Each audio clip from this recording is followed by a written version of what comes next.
Hi everyone, it's Jamie here from anysoftwareyouwant.com, and in this video we're going to cover the top 10 reasons your web page or website does not rank on Google, and we're going to cover some advanced stuff here to make sure that we've got everything covered. Now before we begin, please come and check out my software at anysoftwareyouwant.com. I've got over 50 tools to help you grow your online business. That's from SEO to email marketing, and I've got thousands of users, so please come and check it out.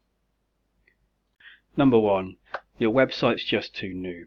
Unfortunately, when you create a brand new website, Google doesn't really know anything about your website yet. It doesn't really have any ranking signals, any sort of data to sort of understand if it should trust your website or not.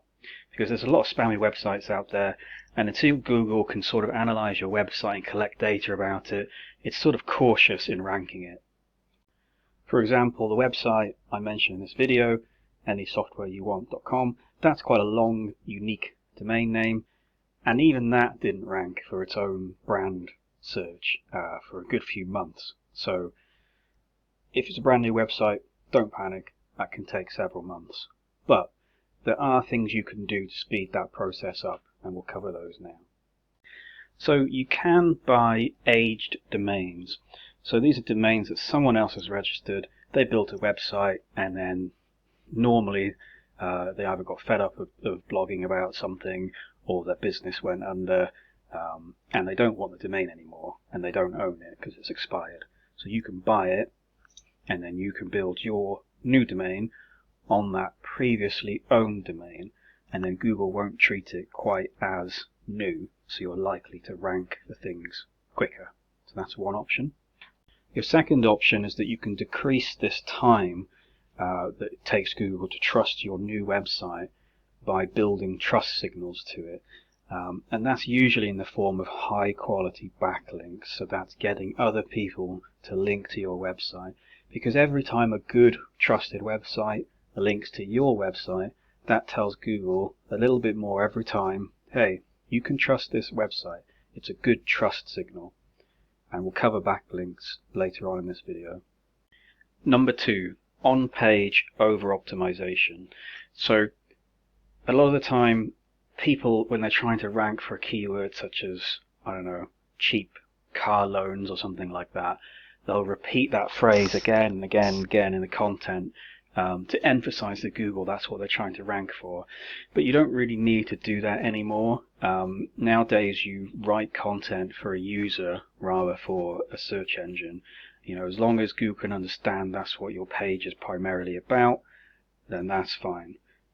So if Google sees you mentioning those keywords again and again and again, it's called keyword stuffing, and it's considered bad for user experience, and it's considered a ranking manipulation tactic, and Google will push your web page down from where it should be if it thinks you're doing that. Now, if you do suspect that you might be going a bit overboard with your keyword repetition, I have a keyword density checker that can scan every page on your entire website, and it's actually free right now, so come and check that out if you're concerned about that. Number three, off-page over-optimization. So if you've built backlinks to your website, but you've built cheap links, so I'm talking links that you buy off Fiverr, where it's like, you know, $5 and you get 10,000 links, you do not want those links. I'm talking GSA blasts, I'm talking cheap PBN links, I'm talking guest post links where there's, you know, tons of other links to cheap spammy websites. You don't want those sorts of links. They won't help you rank. Now perhaps you have spent some good money on decent links, but if you've chosen highly optimized anchor text, you may have over optimized. So anchor text is basically when someone links to you, that's the text that's used in the link. And if you are trying to rank a page for the term, let's just say cheap car loans again, and you've got 100 backlinks pointing to that web page that you've paid for, and they all have the anchor text of cheap car loans, that's over optimization, and it will probably hurt your page's rankings. You want it to look as natural as possible if you're buying backlinks. Most legit websites have most of their links pointing to their home page, and it's a mix of naked links, brand links, and generic links, anchor texts. So that's when we say naked, we just mean like the domain name. When we say brand, we mean like any software you want. And we say generic, it's like, here or click here, or, just anchor text like that.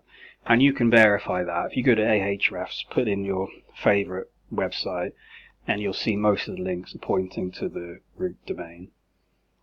And also, legit websites, they nearly always have a mix of do follow and no follow links.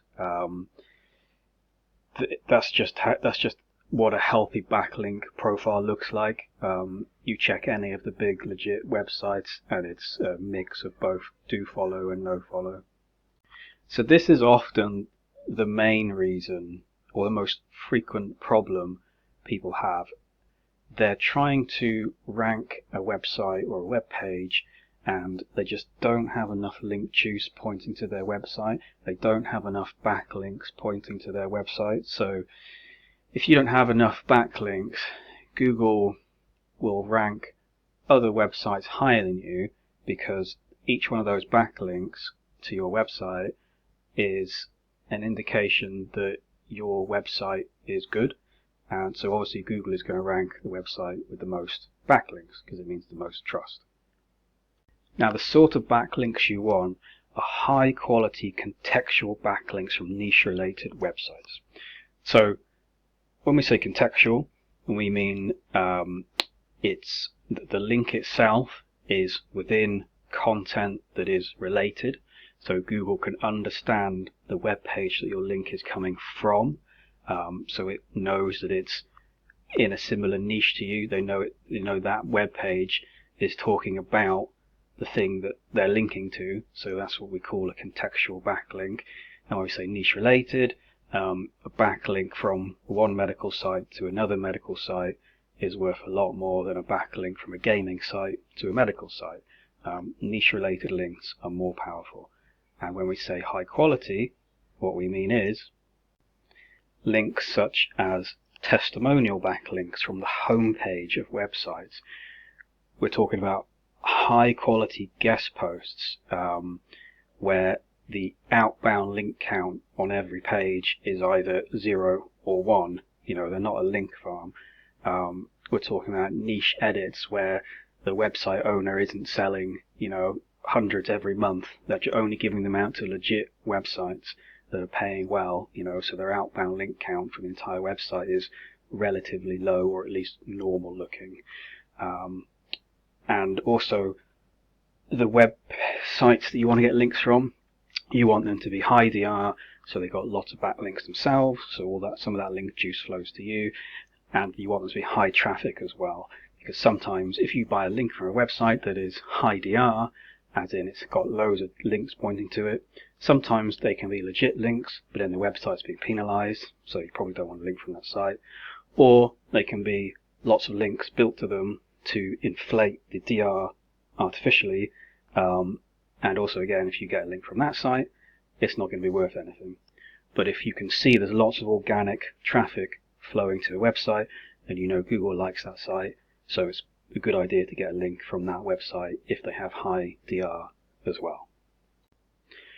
And another little trick you can do when you're looking at a website and sort of assessing it, if you want a backlink from them, check if they rank for their brand name, because there's a lot of sites out there that sort of have high DR, high MOS-DA, and they look like they've got decent backlink profiles, but they've often been penalized. And one way you can check, as I just said, is the organic traffic going to them from Google, but you can also check if they rank for their brand name, because if they don't even rank for their brand name, you probably don't want a link from them. And the kind of links you want to avoid if you want to see movement in the SERPs, so avoid things like profile links, blog comments, automated links, low quality PBN links. If you're trying to rank for seriously low competition stuff, then they're better than nothing, but you won't see any movement from those for sort of medium to high competition keywords.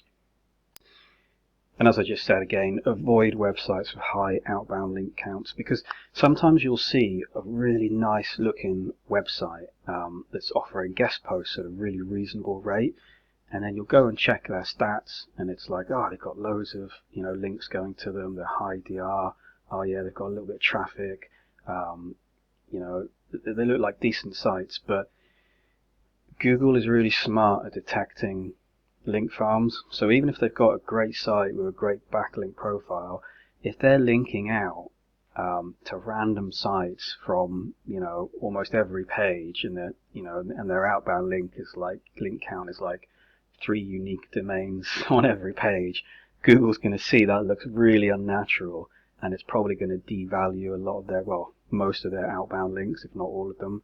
So you'll be paying for a link that's not going to give you any link juice. So always check the outbound link count for a website you're buying links from. And finally, just to close off backlinks, backlink power can take a while to work. Sometimes people buy links and they think, as soon as they're indexed, that they're going to see a big jump in rankings, but it doesn't always work like that. Sometimes they can take a few weeks to kick in, so don't panic if you don't see anything straight away. Number 5, poor user experience. So you'll often see websites that are absolutely packed full of ads, to the point where they just become unusable. And often I think these webmasters, they load their own websites with a decent PC and they think, oh, that's not too bad, but they don't test it on their phones, which have a fraction of the processing power, and they definitely don't test it on older phones. And if you're selling, I don't know, pension stuff, you might be in your 20s and you might test it on your phone, you might have the latest iPhone, but someone looking up pensions, they might have some old Android phone that's slow as hell, and if they go on there and the site is packed full of ads and it's unresponsive and they can't see anything, they're just going to immediately come off it, and that's a really bad signal to Google. Your bounce rate is going to be so high. That's just a bad signal. And the other thing that can affect your bounce rate is, are you asking the user to do too many things before giving them what they came to the web page for? So if they came to read about something and you're asking them to subscribe to this and they've got closed that, and a lot of people will just be like, this is annoying, I'm going to close this and click the next result in Google. And again, that's going to that's going to affect your bounce rate. So that's a bad signal. Number 6, technical issues. So always check your robots.txt file. So just type in your domain name /robots.txt, and if you're using WordPress, it should automatically generate one from you.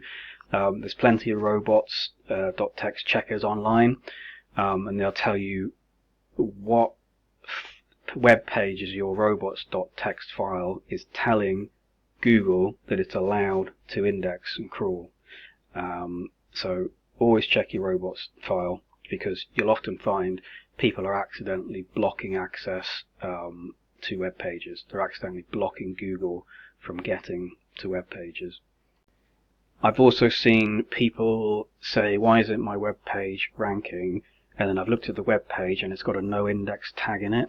So just search your web page for the term no index, one word, and just make sure you don't accidentally, for some reason, have a no index tag in there, because that tells Google to literally not index your web page. So if you have a web page that's not ranking, and I'll cover this better on the orphaned page section, but make sure you're linking to it with a normal internal do follow link and not a no follow link, unless you have a good reason to do that. Next, too many redirects. Sometimes if you've got, for example, WordPress, and you've installed loads of plugins and you've messed around with things, sometimes you can have these long redirect chains, and in SEO, every time you have a 301 redirect, you lose a little bit of link juice, and also Google actually gives up following redirect chains after a certain amount of time when it's crawling stuff. So if you have a web page load it and just open the developer tools and just check that there's not loads of 301 redirects happening before it lands on the final page, because I have seen that happen before. And lastly, load times. So when Google indexes your website, every time it loads a page, it will wait a certain amount of time, and if your web page hasn't finished loading by then, it will just give up and it won't index it, because it thinks, well, I don't want to waste processing power trying to load this website for ages, and I certainly don't want the users to end up on it if it's this slow, so I'm just going to give up on indexing it. So just make sure your load times are reasonable for your web pages. Number 7, hacked website. So if you've got a new website and it's not ranking, then it's almost certainly not this. But if you have an existing website and your rankings have suddenly tanked and you've not made any changes and there's not been any Google updates, then you should definitely check if your website has been hacked. So this typically happens to WordPress websites, although not always, but WordPress is sort of the easy target. And hackers will break into a website. Normally, if you've got a weak password on your login page, or your WordPress is out of date and there's an exploit to get into it, or you've installed some plugins that have exploits, or you're using null themes or something like that. So the hackers will get in, and then they'll basically try and make money out of your website. And that can look in many different forms.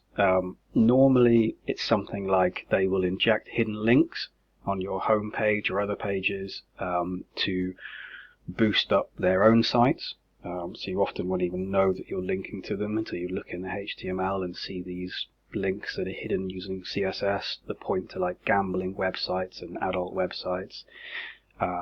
They often can create thousands of spammy pages on your domain.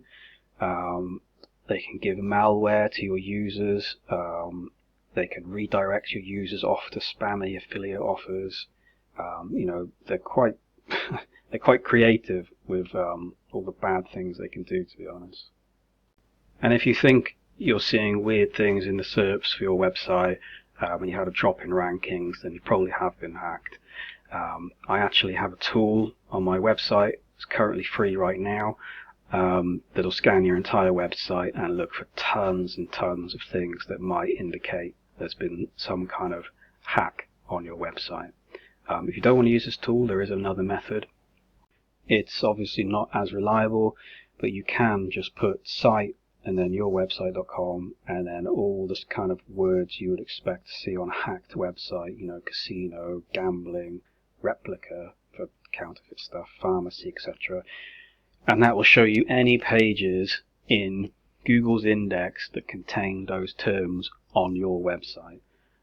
So that's a quick and easy way of doing a very sort of rough check to see if there's anything on your website that shouldn't be there. Number 8, bad content. So sometimes your web page might just not be ranking because your content's just bad. So let's look at some examples of bad content. So thin content, unless your website has a lot of good backlinks pointing to it and it's very trusted, then your thin content probably isn't going to rank. So thin content is content, I would say, that's around under 500 words. It's not really enough content for Google to really understand your topic, and it's not discussing something in depth, so it's probably not of as much value as another website that is discussing the topic in depth.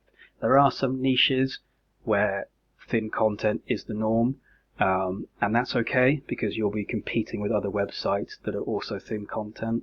For example, there's only so many words you can write about, a pancake recipe, for example. Another problem, too much content. So if you've started a new website and you've decided to use an AI API to generate thousands of pages, and then you've just given it to Google to index all those pages, Google's going to be immediately suspicious. Has this new website really made, thousands of high quality pages? Probably not. So it's probably going to not index all of them, and then it's going to probably suppress their rankings until it's either evaluated your content somehow, or your website has earned enough backlinks for Google to think that all your pages, your huge amount of pages, probably are good quality. Okay, affiliate links everywhere. So is your website obviously a low value website that's just trying to rank for search terms that you can monetize using affiliate products? Google's quite good at detecting this now. There was a useful content update. So if you've got sort of low quality content that's short with not many links and you're linking out to affiliate offers all over your website, Google's probably going to deem that low quality. And of course, if your website is bad, if it's bad content, your bounce rate's going to be high, and that's a signal to Google that users don't like what you've made. So why should Google give something to users if they don't like it? Number 9, orphaned pages. If you have a web page that doesn't seem to be ranking, sometimes the cause can be that it's been orphaned. So that means that that web page has no other links of yours pointing to it. So it has no other internal links pointing to it. Now, if you don't have a sitemap, there's no way Google will know that page even exists, because when it crawls your website, it can't find it. If it's not in your sitemap, it can't find it. So if it can't find it, it's not going to rank it. It's not going to crawl it. It's not going to index it. So there's several things you can do to make sure that you don't have orphaned pages. Firstly, make sure your sitemap is always up to date. Make sure that contains a list of all your web pages and make sure it's in the correct format, and make sure you either submit your sitemap to Google in Google Search Console, or you reference where it is in your robots.txt file. And I actually do have an orphaned page finder tool. It will load your sitemap, it will scan your website, and any pages that it finds in your sitemap that it couldn't find from crawling your website, it will flag as potential orphaned pages. And it's worth noting that even if you do have all your pages listed in your sitemap, that might mean that they get indexed, but if you don't have any internal links pointing to them, then you won't have any link juice flowing to them, and they might appear in the SERPs, but they won't rank where they should rank because there's no internal link juice flowing to them. One of the common ways that orphan pages seem to happen is that people will publish an article, they'll link to the URL of that article, and then they'll go and update the article a year later. They'll change the title of it, which in turn will change the URL in their CMS, and then that original link is then broken because the URL of the article has changed.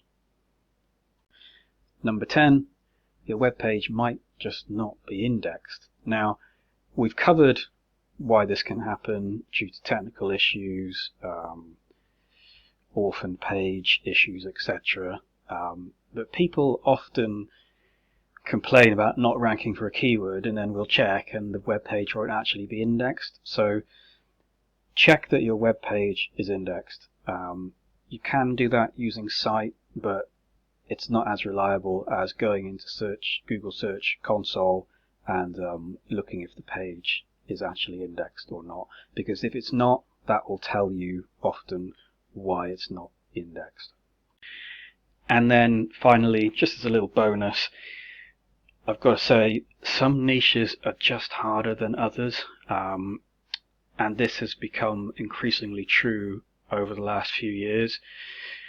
10 years ago, if you were in the medical niche or pharma niche or something, that niche was, you didn't need extra trust in that niche. But now Google isn't going to want to rank your small new website with no backlinks if you're in the medical niche, because you could be saying anything to anyone, and it doesn't consider you an authority in that niche yet.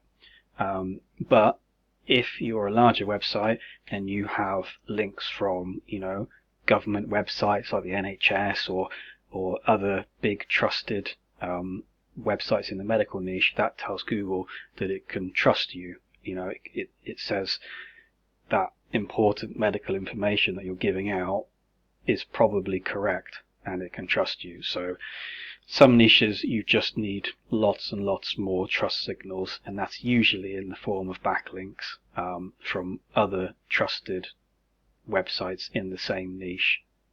So just keep that in mind. Some niches are just more difficult than others. And that concludes the video. As I said, please come to my website, anysoftwareyouwant.com. I've got tons of tools to rank your website. We've got everything from SEO tools to email marketing tools. And as always, thank you for watching.